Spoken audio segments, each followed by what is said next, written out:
Olá, queridos alunos do sétimo semestre da CEUNSP. Bom, nossa última aula, né? Nossa última aula de Direito Processual Civil 5. Semana que vem já começam as nossas provas de final de semestre, né? Essa seria a aula que eu daria no dia 25 de maio para vocês, da semana de 25 a 29 de maio, né? Na semana que vem eu vou fazer um plantão para esclarecimentos de dúvidas, mas a partir da semana que vem nós não temos mais aulas gravadas e não teremos mais matéria nova, né? Essa aula de hoje, ela não só encerra a minha matéria com vocês, como encerra a matéria prevista no nosso calendário. Então, nós cumprimos 100% da nossa programação para esse semestre. Coisa rara de acontecer nos dias de hoje, né? Em qualquer faculdade, mas conseguimos aqui com vocês, tá? De toda forma, por favor, quem tiver esclarecimento de dúvidas, podem acessar, não hoje, porque hoje é feriado, né? Hoje é feriado antecipado, feriado estadual antecipado pelo Dória. Então, na semana que vem, eu vou entrar ao vivo para o plantão de dúvidas, no nosso horário de aula. Quem quiser acessar, fique à vontade, a gente conversa lá. Quem eventualmente quiser esclarecer dúvidas e prefira a via do e-mail, por favor, fique à vontade, tá? Tenho aí o meu e-mail na tela de vocês. Hoje, vamos lá para a nossa próxima tela. Bom, encerrando as nossas aulas de direito processual, jurisdição, procedimentos especiais, nós vamos falar hoje sobre os procedimentos especiais de jurisdição voluntária. Então, nós encerramos nossa matéria falando sobre esses procedimentos especiais de jurisdição voluntária. Bom, por que se chama procedimentos especiais de jurisdição voluntária? Bom, a expressão voluntária ela é bastante discutível do ponto de vista doutrinário, né? Então, o legislador processual de 2015 ele preferiu manter a tradição do CPC de 1973 para denominar jurisdição voluntária aquela jurisdição de natureza administrativa em que especificamente administrativa, que eventualmente poderia ser feito por um cartório qualquer, por exemplo, né? Mas que é feito pelo Poder Judiciário, pelas mãos do juiz, né? É um procedimento de jurisdição voluntária para se diferenciar a jurisdição voluntária daquela jurisdição contenciosa que nós vimos em aulas anteriores, né? Procedimentos especiais, porque eles diferem do procedimento ordinário, que vocês já estudaram em aulas em semestres anteriores, né? E no procedimento de jurisdição contenciosa, eu realmente tenho a presença de partes, o autor e o réu, contenda, lide, né? Interesses sendo discutidos e colocados à disposição do juiz, etc. Aqui não, aqui eu não tenho. Eu tenho, no máximo, eu tenho requerentes, né, que fazem um pedido junto ao juiz para que ele estabeleça alguma coisa, tem às vezes um caráter, além de administrativo, apenas constitutivo, de informação, né? Ele não julga efetivamente, ele não aplica propriamente a jurisdição, tanto que essa expressão jurisdição voluntária é bastante questionada doutrinariamente, porque vocês vão perceber que os procedimentos de jurisdição voluntária não são propriamente jurisdição, não há uma decisão judicial que entrega um direito para uma pessoa e estabelece obrigações para outra. Não, isso não acontece, né? De um modo geral, né? Não acontece mesmo, né? Então, quanto aos aspectos gerais, nós podemos dizer isso, né? O Estado exerce, nos procedimentos de jurisdição voluntária, ele exerce, claro, por intermédio do Poder Judiciário, atos de natureza administrativa, né? Com caráter informativo, constitutivo, assecuratório, sem realmente haver um julgamento especificamente, né? Nesses procedimentos não existe o contencioso, não existe lide estabelecida, né? E sequer partes, né? Não tem autor, não tem réu. O que pode existir sim são interessados ou requerentes, tá? A função do Poder Judiciário nesses casos é basicamente preventiva e consultiva, né? Às vezes constitutiva, mas basicamente consultiva e preventiva, né? Esses procedimentos terão como iniciativa ou os próprios interessados, o que geralmente é o que é mais comum, né? Ou o Ministério Público ou a Defensoria Pública. Na realidade, tanto o Ministério Público quanto a Defensoria Pública, eles vão atuar mais em algumas situações em que os interessados não pleiteiem nada, não façam nenhum requerimento. Então, a iniciativa do MP da Defensoria Pública principalmente do MP, seria basicamente subsidiária, porque até a Defensoria Pública ela pode requerer, muitas vezes representando pessoas que têm direito à justiça gratuita, né? Mas, enfim, basicamente interessados, Ministério Público e Defensoria Pública, né? O prazo para decisão e procedimento é de 10 dias. Olha que curioso, né? O juiz vai decidir o pedido que é feito nesses procedimentos em 10 dias. E isso é muito importante, ele não é obrigado a observar os critérios de legalidade estrita, podendo adotar em cada caso a solução que considerar mais conveniente ou oportuna. Isso aqui é um traço bastante característico dos procedimentos de jurisdição voluntária. Por quê? Porque o juiz tem nas mãos a possibilidade de não inovar, mas de adaptar aquele texto duro que está no Código de Processo Civil às suas necessidades, considerando o princípio, né, da celeridade processual, simplicidade dos atos processuais.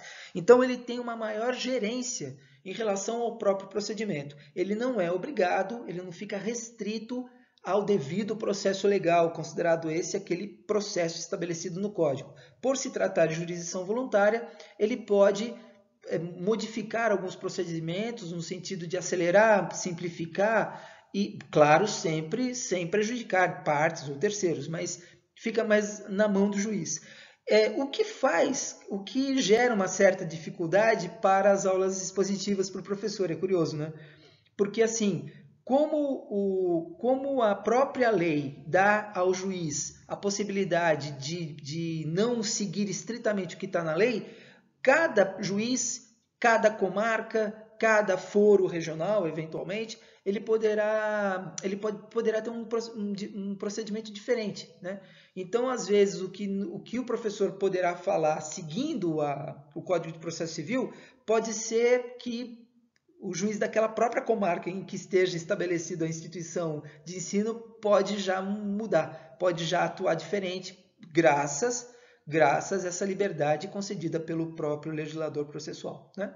Tudo bem. De toda forma, mesmo sendo um procedimento de jurisdição voluntária, ele termina com sentença, né? Então, a decisão final dessa jurisdição, desse procedimento, ele se dá por sentença e, obviamente, de toda a sentença caberá apelação. Então, veja, mesmo sendo um procedimento de caráter administrativo, mesmo sem ter o contencioso presente, mesmo sem haver autor e réu ou partes, né, ainda assim poderá haver no decorrer do procedimento alguma questão a ser colocada, né? Alguém eventualmente pode se sentir prejudicado em alguma situação.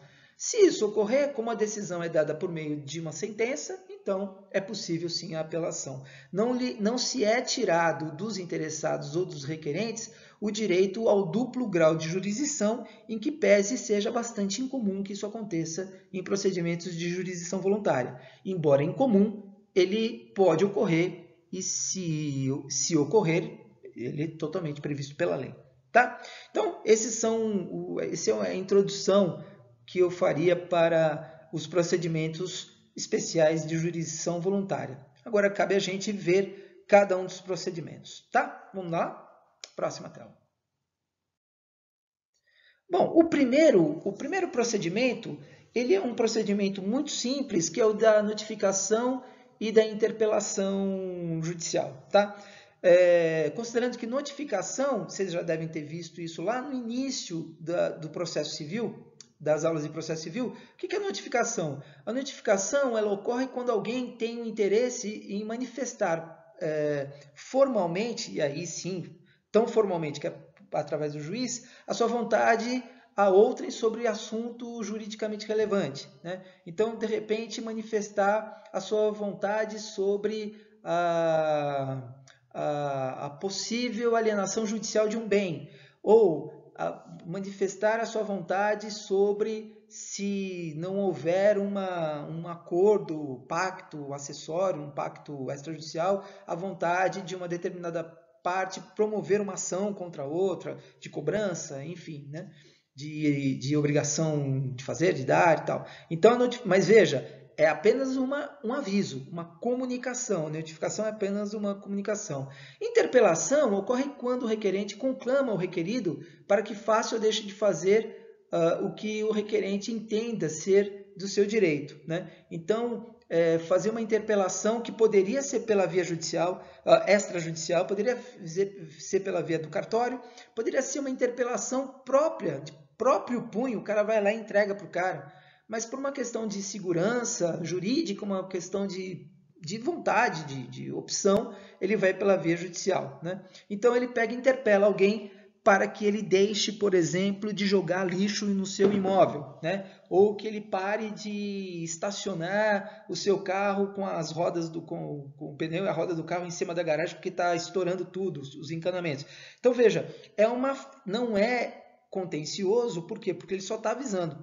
Ele está dizendo o seguinte, ó, fulano, se você continuar fazendo isso, eu poderei processar, eu poderei, enfim, tomar medidas cabíveis contra você se continuar fazendo isso.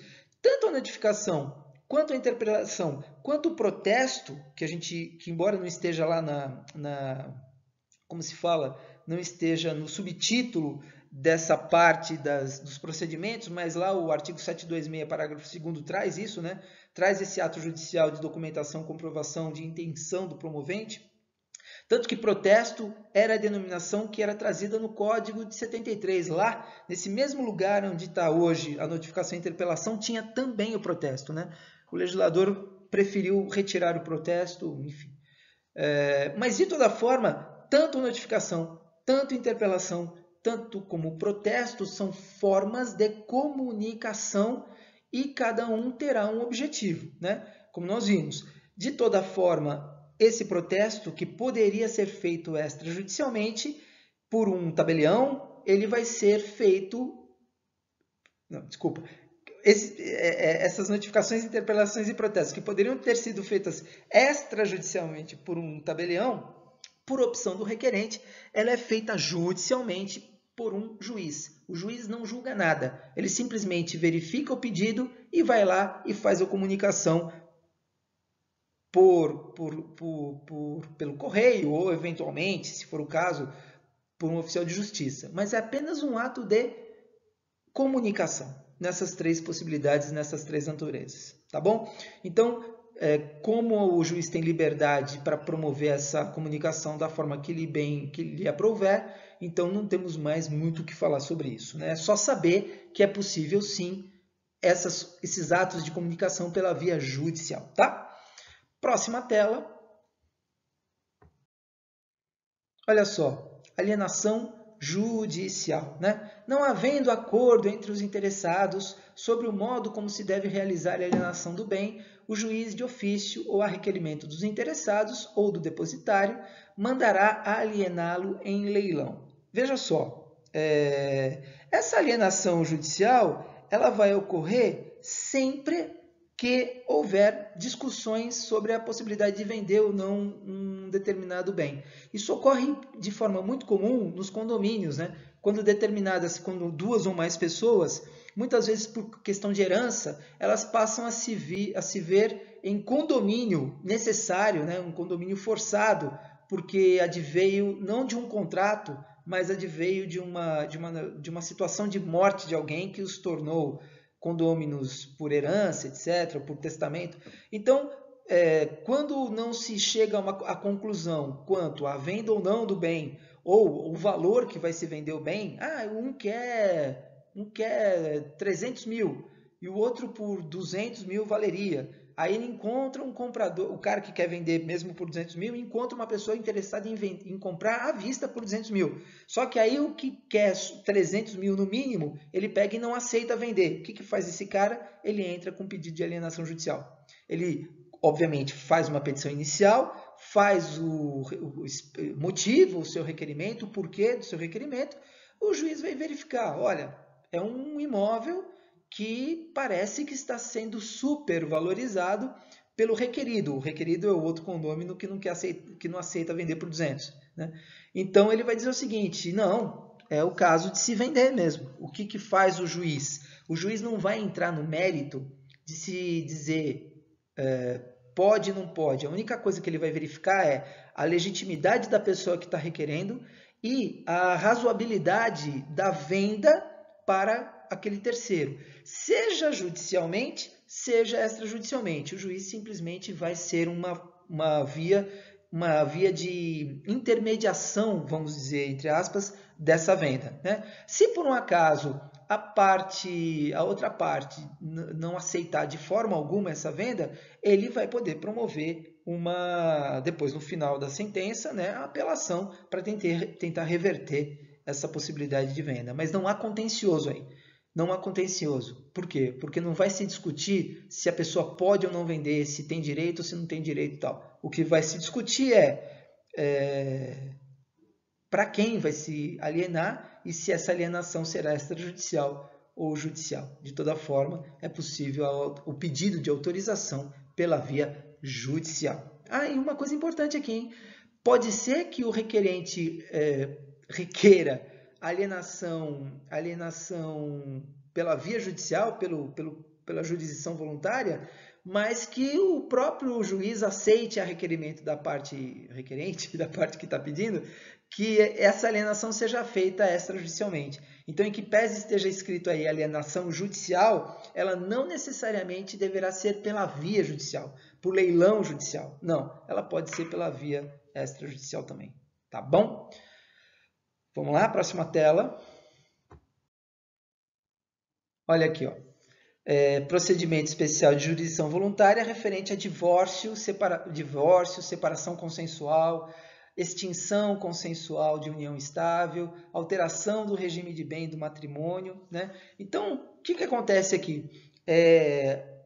O juiz sempre vai fazer de tudo para que essas ações de família elas terminem de uma forma amigável. Tá?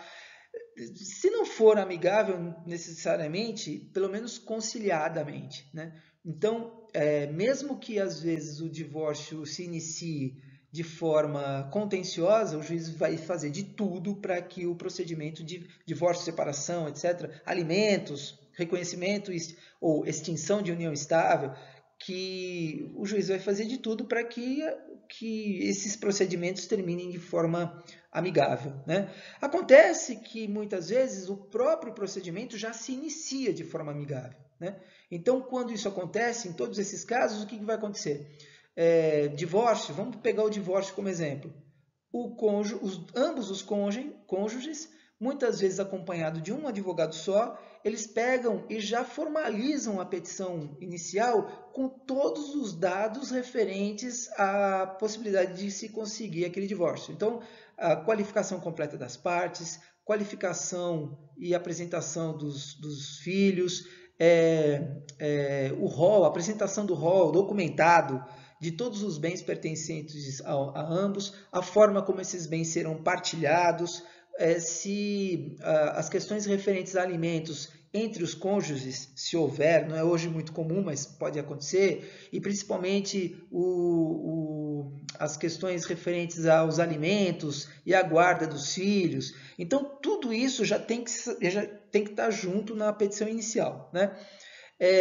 De novo, como se trata de procedimento de jurisdição voluntária, o próprio juiz daquela vara ele poderá ter um procedimento dele próprio, né? Sempre atendendo os quesitos da boa-fé objetiva, sempre observando os direitos fundamentais das partes e principalmente os direitos dos menores, dos filhos menores de idade, incapazes, etc. Mas ele poderá promover, ele poderá instituir para ele e para a vara dele, e para o cartório, portanto, um tipo de procedimento que às vezes difere do seu colega do lado. Por exemplo, ele é da primeira vara de família e o procedimento da segunda vara de família. Do mesmo fórum podem ser diferentes, né? Então, varia de caso para caso. O que eu posso adiantar para vocês, por exemplo, é que é muito comum na comarca de São Paulo, em São Paulo e na região do Grande ABC, os divórcios, separações, enfim, principalmente esses dois, extinção de união estável, mesmo que haja a presença de menores, de filhos menores, se houver realmente consenso entre as partes, a petição ela é protocolada eletronicamente, ela é protocolada e o juiz já concede a homologação da sentença sem sequer ter audiência, mesmo em havendo menores de idade envolvidos. Olha que coisa interessante, né? Eu não sei nas regiões aqui de Itu, de Salto, de Sorocaba, aqui eu não cheguei a militar em direito de família ainda, mas é muito comum nessas grandes comarcas que isso já aconteça. Nem audiência tem. O advogado protocola a petição, juntando, claro, né? Tem que juntar todos os documentos, procuração, custas, etc., se for o caso. Então, já protocola a petição, às vezes em uma semana a sentença homologatória já está sendo expedida. Tá? Então, é muito fácil acontecer.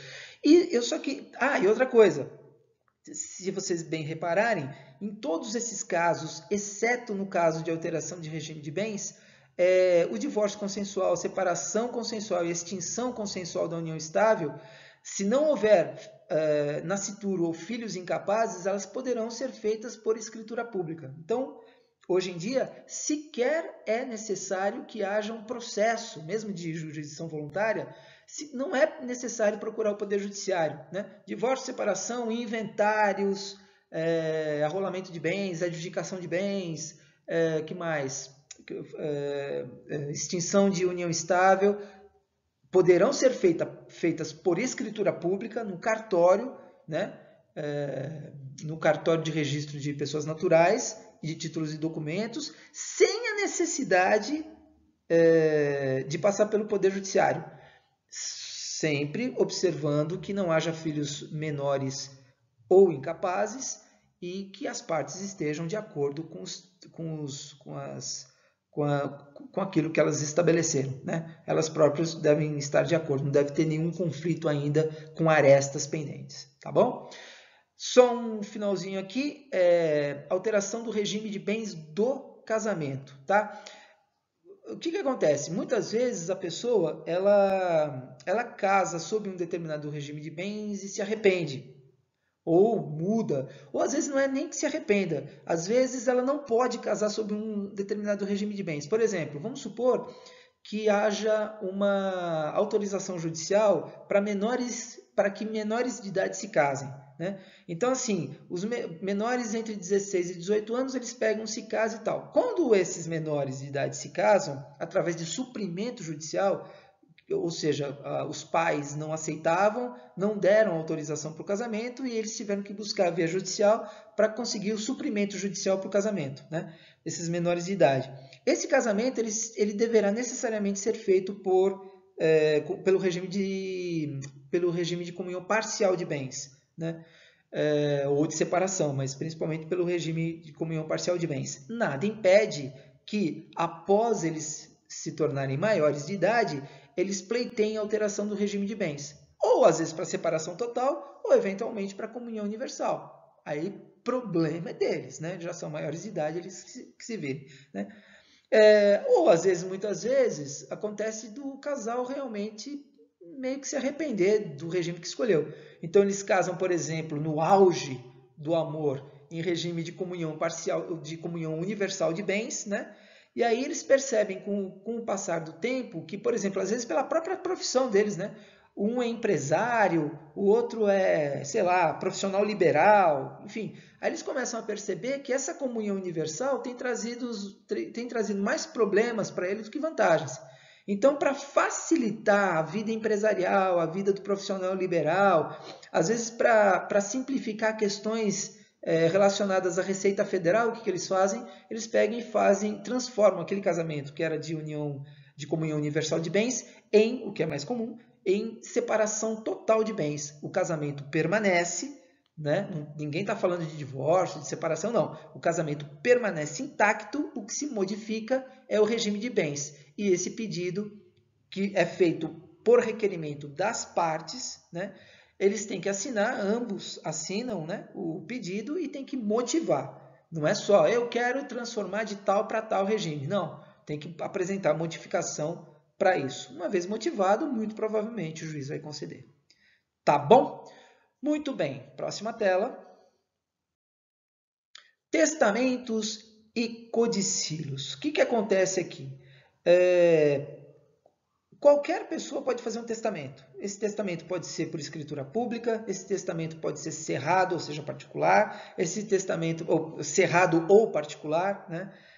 Esse testamento poderá ser feito num documento guardado e dado em depósito para alguém, que seria o guardião daquilo, para ele se manifestar. Então, as formas de se estabelecer um documento de testamento, elas são as mais variadas possíveis. É claro que é sempre aconselhável que se faça por testamento público, por escritura pública, no cartório, na presença do tabelião, na presença de testemunhas, etc. Mas muitas vezes não é nem possível se fazer isso, porque às vezes a pessoa está fazendo um testamento já nos estertores da vida e tal, ou às vezes sei lá, porque não quer gastar, por economia, ou porque acha que é muito complicado, enfim, né? De toda forma, qualquer que seja o testamento, sempre haverá um procedimento de jurisdição voluntária para a verificação da regularidade daquele testamento, né, por parte do juiz, e da aprovação por sentença de que aquele testamento poderá ser cumprido, né? Então é por isso que eu trouxe esses 4 pontos aí, ó. Testamento cerrado. O juiz, se não achar vício externo que o torne suspeito de nulidade ou falsidade, o abrirá e mandará que o escrivão o leia em presença do apresentante. O juiz mandará registrar, arquivar e cumprir o testamento. Então reparem que o procedimento é muito simples. O juiz dá a sentença para que haja o cumprimento daquele testamento e o procedimento é arquivado, porque não há contencioso nisso. Poderá até haver depois. Até poderá haver depois. Então, aí, um pedido de anulação do testamento, porque quando a pessoa fez o testamento, ela já era incapaz. Uma questão de provar. Mas aquele procedimento de cumprimento do testamento, ele já está arquivado, bonitinho, já cumpriu a sua função. Por isso que é jurisdição voluntária. Só fazendo uma menção aqui, que se fala de testamento cerrado, e que o juiz que não achar vício externo que o torne suspeito de nulidade. Por quê? Porque esse testamento cerrado, ele é colocado num envelope. Ele é escrito bonitinho e tal, ele é fechado, ninguém sabe qual é o teor, nem o tabelião sabe. É colocado no envelope, esse envelope ele é lacrado com cera, inclusive. Eu não sei se hoje, como é muito incomum, não sei se ainda se faz isso, mas existe um lacre com cera, e é cera por quê? Porque qualquer possibilidade de violação fica claro, você não consegue, por algum motivo, porque você quebra o lacre, né? Então você não consegue estabelecer ele anteriormente. Se o juiz ele recebe aquele documento cerrado, lacrado, bonitinho, se ele perceber que não há nenhuma violação, ele pega e manda cumprir. Se ele perceber que há violação, ele simplesmente encerra o procedimento, coloca na sentença por que o procedimento foi encerrado sem o registro, o arquivamento e o cumprimento do testamento, ele vai dizer isso, mas ele encerra o procedimento. Caberá, sim, apelação, os desembargadores verificarão um possível erro dessa sentença, mas se houver violação disso e o testamento se tornar ineficaz por isso, aí veja o perigo disso, aí toda essa discussão poderá ser feita de danos materiais, danos morais, obrigação de fazer, apontamento de quem eventualmente tenha praticado ato criminoso ou ilícito, de violação de documento particular, enfim. Isso é por outras vias. Esse procedimento de cumprimento de testamento codicílio, ele já está encerrado, tá? No caso de testamento público, qualquer interessado exibindo ou traslado a certidão de testamento público poderá requerer ao juiz que ordene o seu cumprimento. E é exatamente isso que acontece. Quando existe testamento, geralmente as pessoas conhecem, né? Os próprios beneficiários, outros herdeiros conhecem.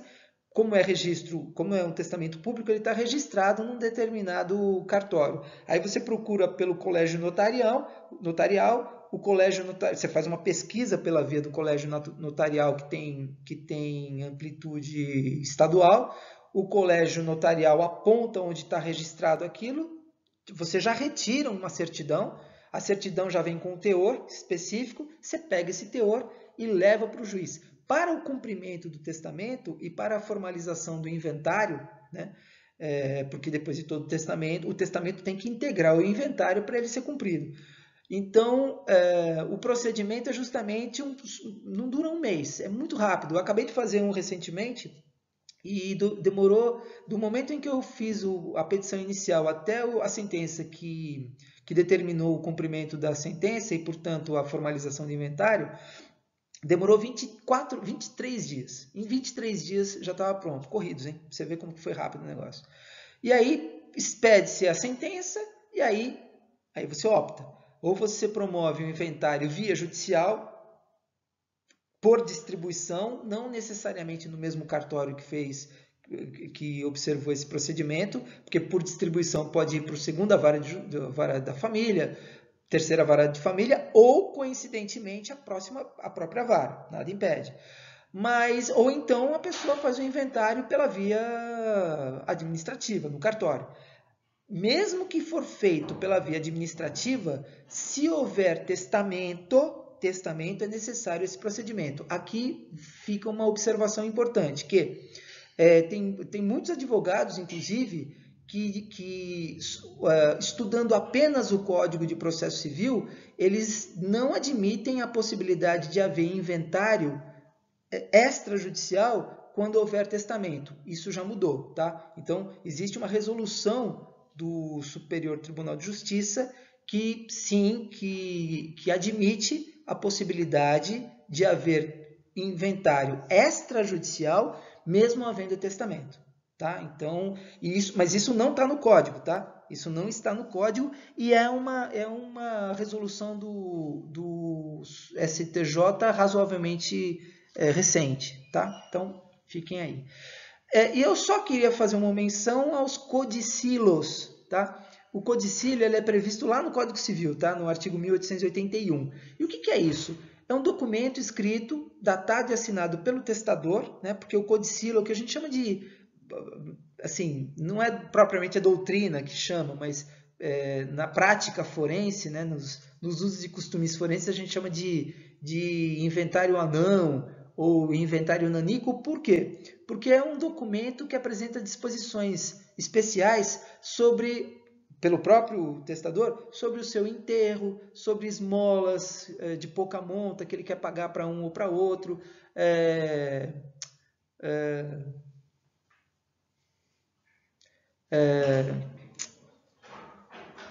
me perdi aqui, para certas pessoas determinadas, né? Enfim, destinado a alegar móveis, roupas ou joias para algumas pessoas. Então, assim, quando a pessoa, pode ser que a pessoa tenha um vasto patrimônio e faça um testamento todo escriturado, etc., e completo, né?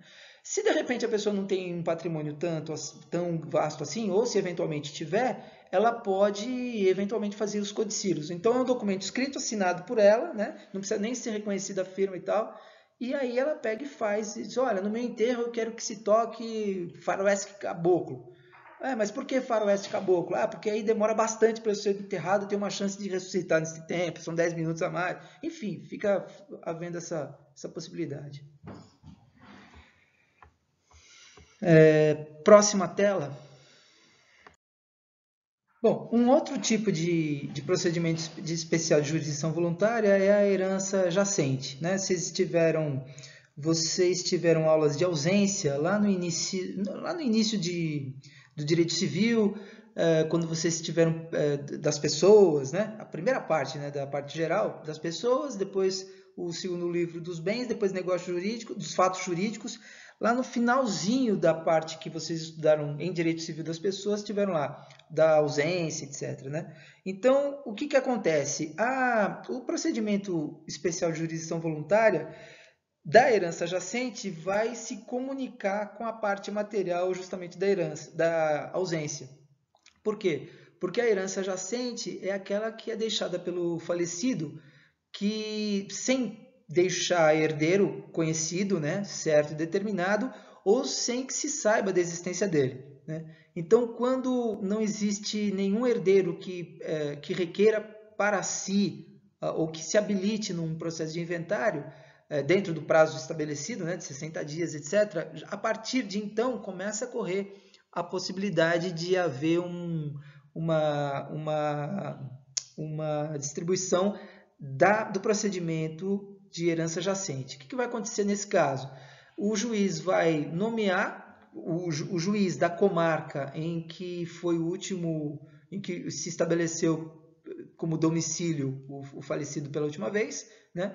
Então, o juiz em cuja comarca tiver domicílio falecido vai proceder à arrecadação, né, dos bens desse falecido. Esses bens vão ficar sob a guarda, conservação e administração de um curador, muitas vezes nomeado pelo próprio juiz, um curador judicial, né, até a respectiva entrega ao sucessor legalmente habilitado. Aí se aguarda aqueles prazos previstos no Código Civil, porque é lá que estão o estabelecimento dos prazos para o período de jacência e depois o período de vacância dos bens, etc.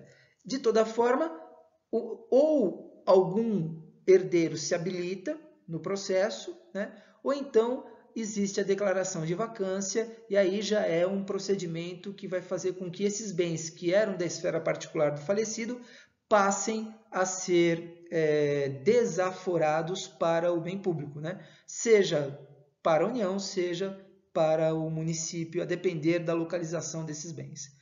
Tá bom? É um procedimento que vai depender também, muitas vezes vai depender, claro, que respeitados os prazos de jacência e de vacância previstos lá no Código Civil, é um procedimento que vai ter a mão do juiz para se verificar a maior praticidade dessa jurisdição, tá bom?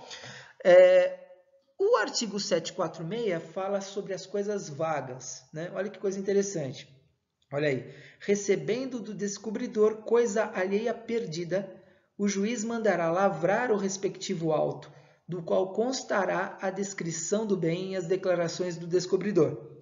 Depositada a coisa, o juiz mandará publicar edital na rede mundial de computadores, internet, no sítio do Tribunal de Justiça de cada um dos estados, a que estiver vinculado e na plataforma de editais do Conselho Nacional de Justiça, ou não havendo sítio, no órgão oficial ou na empresa da comarca, para que o dono ou o legítimo possuidor a reclame.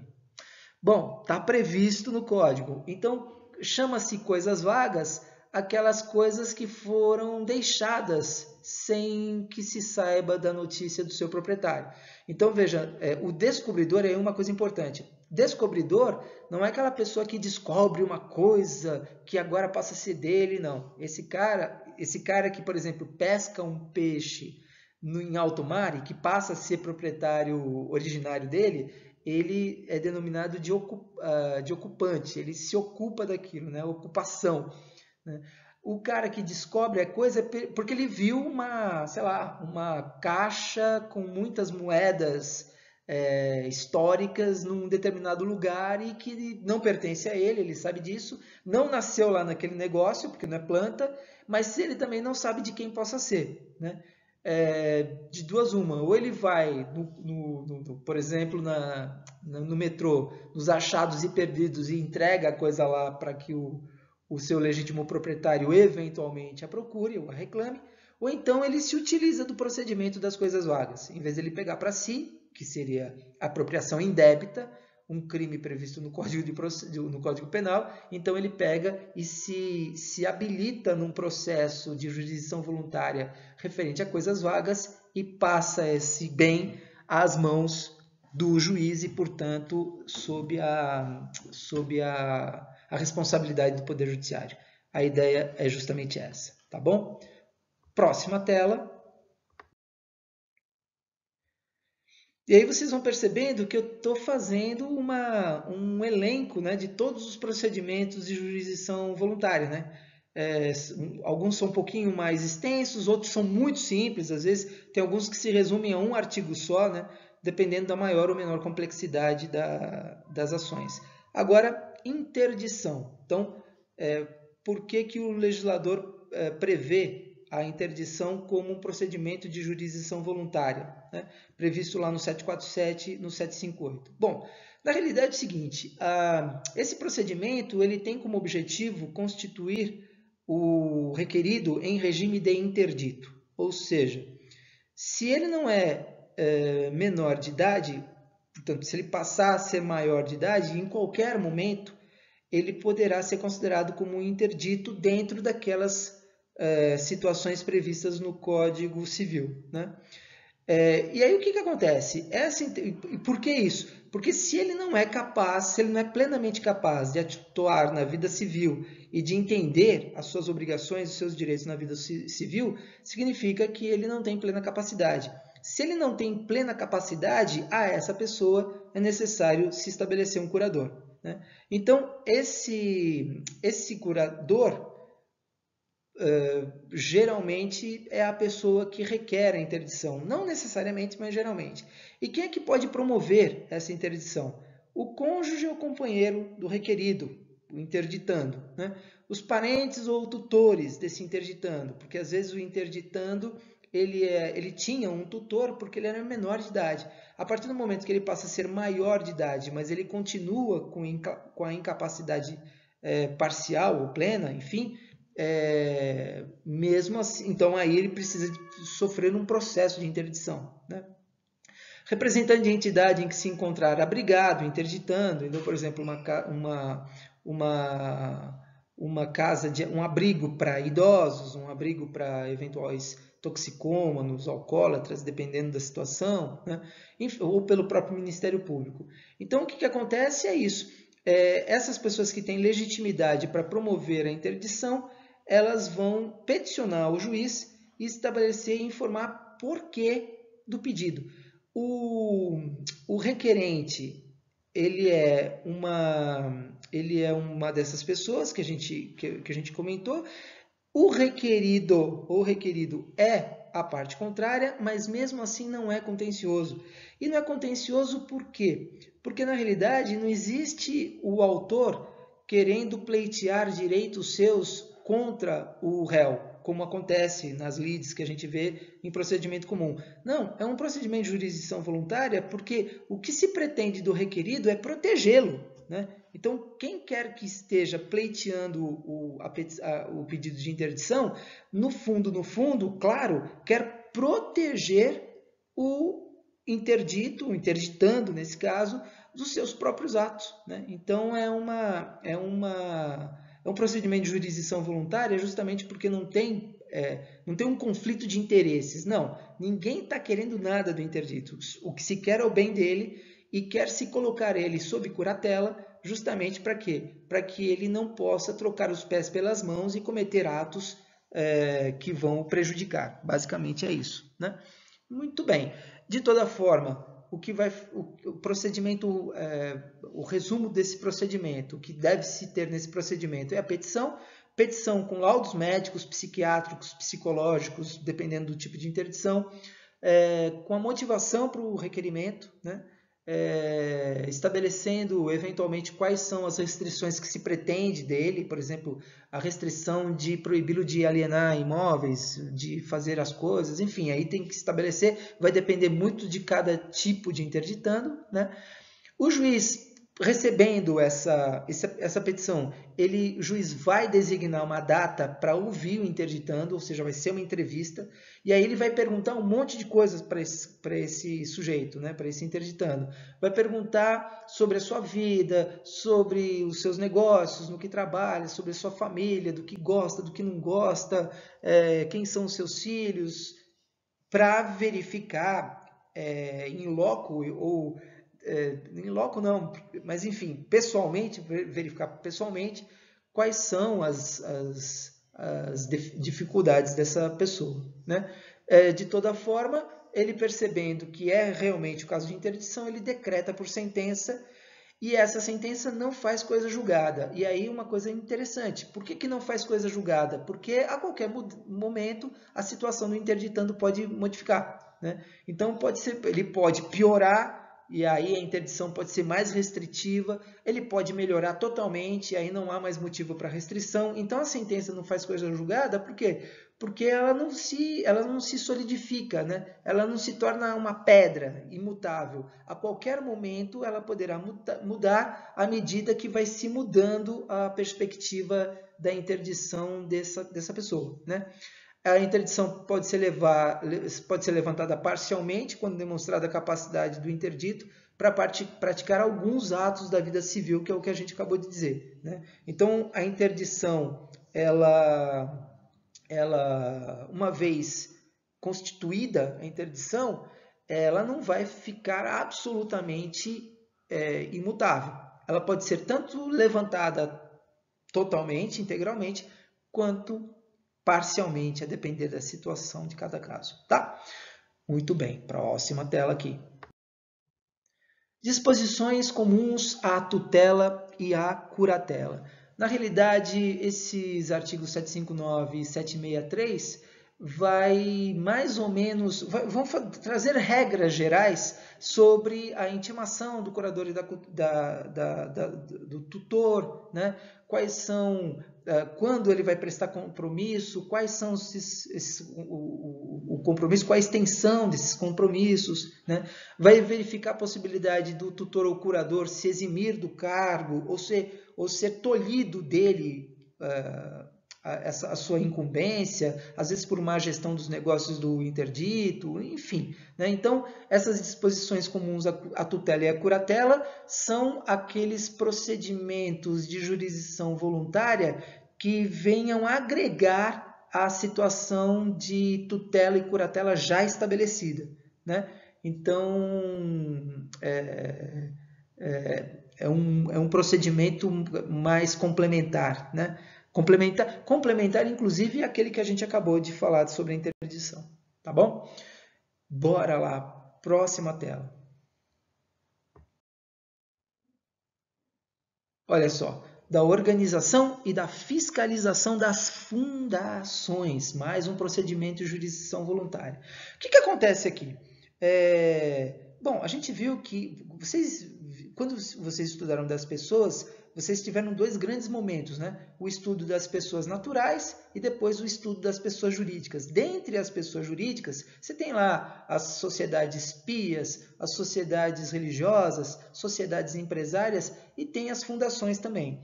Essas fundações, elas são constituídas para fins de assistência social, de cultura, de defesa e conservação do patrimônio histórico, enfim, né? E por ter esse viés de interesse público que tem, né, compete ao Estado fiscalizar essas instituições. Então, assim, as instituições elas são formalizadas, têm sua diretoria, seu estatuto bonitinho, etc. Mas, por determinação legal e considerando os fins colimados a essas instituições, essas fundações, o Estado tem o dever, né, na realidade, de fiscalização. Em razão disso, é que o Código de Processo Civil institui um procedimento para disciplinar a organização e a fiscalização dessas fundações. E